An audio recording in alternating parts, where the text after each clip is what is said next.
नमस्कार दोस्तों। आज हम बात करने वाले हैं दुनिया की सबसे लोकप्रिय फाइनेंस बुक्स में से एक, रिच डैड पुअर डैड की। ये सिर्फ पैसे कमाने की किताब नहीं है, बल्कि पैसे को समझने की किताब है। इस किताब ने लाखों लोगों की सोच बदल दी है कि अमीर लोग आखिर अमीर कैसे बनते हैं और गरीब या मध्यम वर्ग के लोग पूरी जिंदगी मेहनत करने के बाद भी आर्थिक रूप से संघर्ष क्यों करते रहते हैं। रॉबर्ट कियोसाकी अपनी कहानी बताते हैं। उनके जीवन में दो पिता जैसे व्यक्ति थे। एक थे उनके असली पिता, जिन्हें वो पुअर डैड कहते हैं। वे बहुत पढ़े लिखे थे, अच्छी नौकरी करते थे, लेकिन पैसों की समस्याओं से जूझते रहते थे। दूसरे थे उनके दोस्त के पिता, जिन्हें वो रिच डैड कहते हैं। उनकी पढ़ाई ज्यादा नहीं थी, लेकिन उन्हें पैसों की समझ थी और बाद में वे बहुत अमीर बने। इन दोनों लोगों की सोच में जमीन आसमान का अंतर था। पुअर डैड कहते थे, अच्छी पढ़ाई करो, अच्छी नौकरी पाओ और जिंदगी सुरक्षित बनाओ। जबकि रिच डैड कहते थे, पैसों के लिए काम मत करो, पैसों को अपने लिए काम करना सिखाओ। यहीं से इस किताब का सबसे बड़ा सबक शुरू होता है। हम में से ज्यादातर लोग बचपन से यही सुनते हैं कि अच्छे नंबर लाओ, अच्छी नौकरी पाओ और फिर पूरी जिंदगी नौकरी करते रहो। लेकिन रिच डैड का मानना था कि नौकरी सिर्फ खर्चे पूरे कर सकती है। असली अमीरी तब आती है जब आपकी आय आपके काम किए बिना भी आती रहे। अब सवाल है कि ऐसा कैसे हो सकता है। इसका जवाब है एसेट्स और लायबिलिटीज। किताब का सबसे महत्वपूर्ण कॉन्सेप्ट यही है।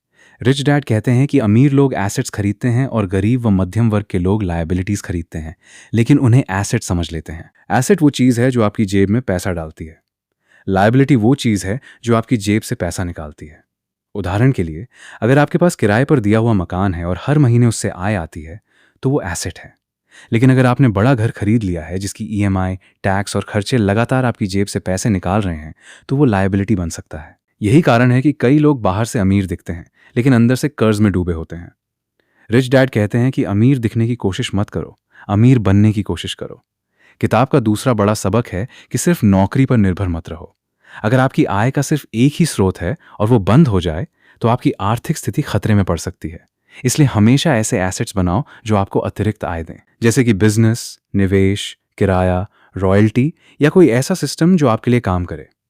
अब एक बहुत दिलचस्प बात, स्कूल हमें गणित, विज्ञान और इतिहास तो सिखाता है, लेकिन पैसे संभालना नहीं सिखाता। इसी वजह से कई उच्च शिक्षित लोग भी आर्थिक समस्याओं का सामना करते हैं।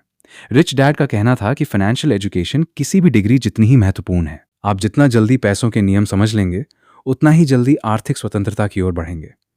किताब में एक और महत्वपूर्ण बात कही गई है। अधिकतर लोग डर और लालच के कारण गलत फैसले लेते हैं।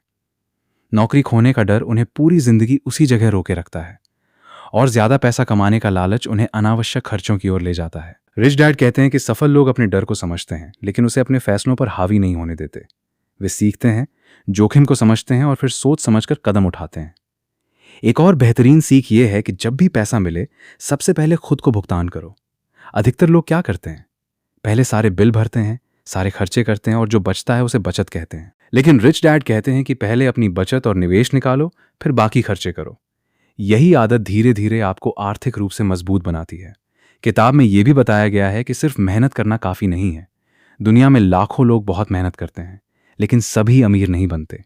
जरूरी यह है कि आप स्मार्ट तरीके से काम करें, नई चीजें सीखें, अवसरों को पहचानें और अपनी फाइनेंशियल इंटेलिजेंस को बढ़ाएं। रिच डैड हमेशा कहते थे कि गलतियां करने से मत डरो।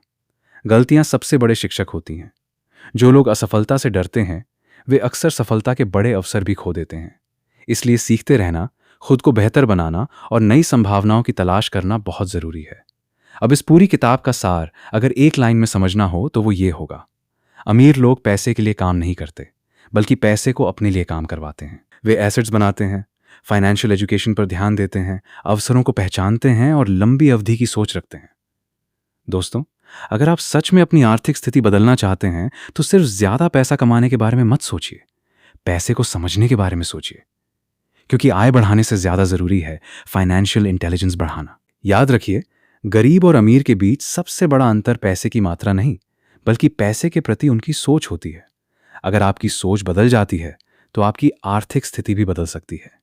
इसी संदेश के साथ आज की इस ऑडियो बुक समरी को यहीं समाप्त करते हैं। अगर आपको यह समरी पसंद आई हो, तो इसे अपने दोस्तों और परिवार के साथ जरूर शेयर करें।